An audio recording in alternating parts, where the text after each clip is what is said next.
প্রিয় ভাই বোনেরা, কয়েকদিন আগে এই বাংলাদেশের ২৪ আন্দোলনের এক সাহসী প্রজন্মের এক সাহসী সদস্য ওসমান হাদিকে হত্যা করা হয়েছে। ওসমান হাদি শহীদ হয়েছে।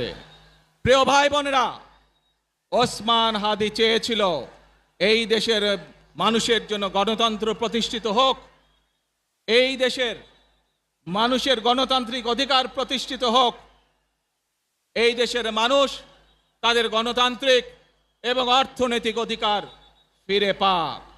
আজ ২৪ আন্দোলনে যারা শহীদ হয়েছেন, ওসমান হাদি সহ ৭১ যারা শহীদ হয়েছেন, বিগত স্বৈরাচারের সময় বিভিন্নভাবে খুন গুমের শিকার হয়েছেন, এই মানুষগুলোর রক্তের ঋণ যদি শোধ করতে হয়, আসুন আমরা আমাদের সেই প্রত্যাশিত বাংলাদেশ গড়ে তুলব, যেখানে আমরা সকলে মিলে কাজ করব, যেখানে আমরা সকলে মিলে আমাদের প্রত্যাশিত বাংলাদেশকে গড়ে তুলব।